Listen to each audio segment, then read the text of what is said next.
Alright, the ESP JH600. Let's talk about it. I'll talk about it. You just listen. We have a story that begins on a quest for two different guitars.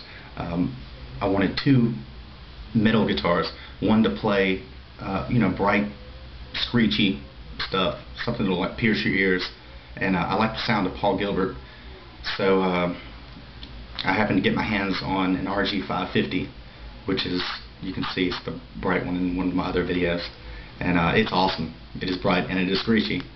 And the second guitar I wanted something that was dark and heavy, bold, thick, melodic, and I'd been playing a Gibson Les Paul, and it just wasn't cutting it for me. I wanted something that was a little faster, a thinner neck, because playing Les Pauls, it's kind of like playing a baseball bat, and rosewood feels a little muddy to me, which is awesome for blues and stuff, but for just tearing up a riff or something, it feels a little sticky. So I narrowed my choices down between a Jackson Soloist, a Schecter guitar, which is the custom model that the Avenged Sevenfold guy plays. I don't know his name, but it's like black with white stripes, and the ESP Kurt Hammett guitar, which I thought was cool, but I like this one better. This one had the ebony fretboard, and it seemed to just be a better built guitar. I don't know why. I kept looking at them, and it took a while to decide between the two, but I decided to go with this one, and I'm glad I did. Let's see. I bought it and I'd never played it before, so I didn't know exactly what was coming. When I got it out of the box, I was pretty sure that I got a good deal. It was really heavy. It's actually almost as heavy as the Les Paul, which is good.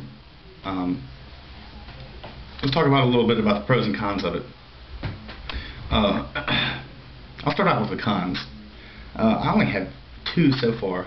One is I did not get a case. And I don't know if it's supposed to come with a case, but I didn't get one. So if anybody works for ESP and sees this video, hey, I made this video and I deserve a hard case. Somebody send me a hard case.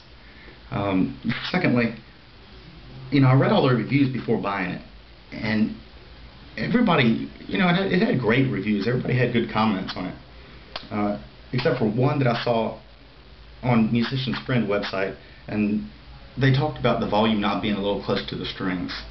And it's actually true for the most part. When I play, I anchor my pinky finger to the guitar, and I will happen to hit that knob every now and then, and I kind of wish it was back, just half an inch or something.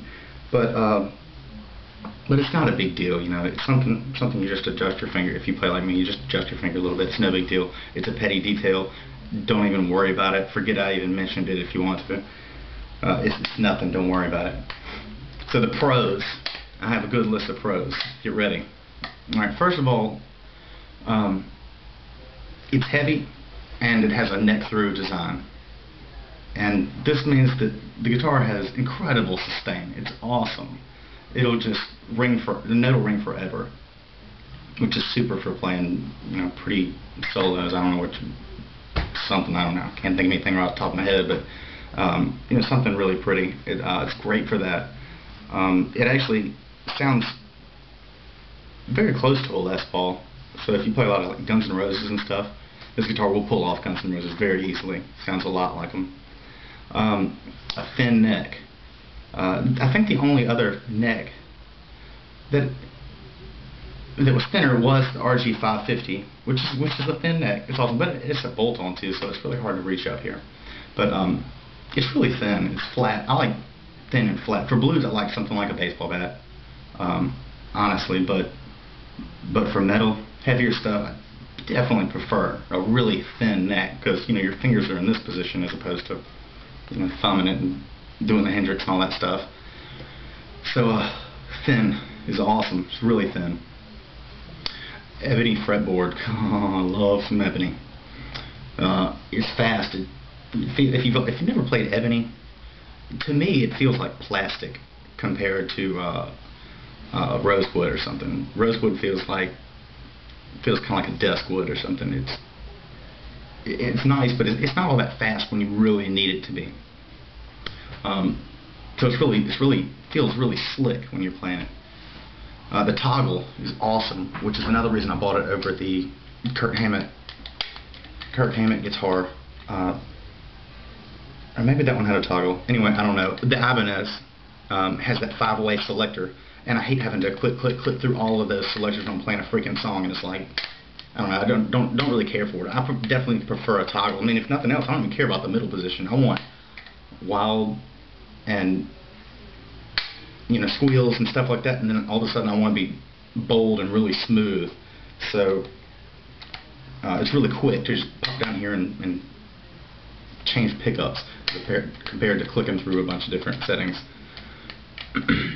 Floyd Rose, I looked on the website and the ESP website, and they say that it comes with a little bit different tremolo now, and I'm not really sure about that. I haven't looked into it, but I don't know. My guitar has the original Floyd Rose, and I prefer the original Floyd Rose. It's just a good old tremolo. It's always there for you. I don't know. It's really simple. I've gotten so used to just the original. I like that about it.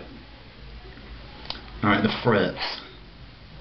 When I was looking around, I kept finding frets that were extra jumbo, and it scared me to death, honestly, because I played a Schecter Hellraiser, and it had really chunky frets, and I found it hard to move around when the frets were so chunky. And you know, something like a Strat has medium jumbo or something. You know, a Strat's pretty easy to move around, so I was kind of worried about the frets when it got here, but the frets are perfect. I couldn't have asked for better sized frets. They're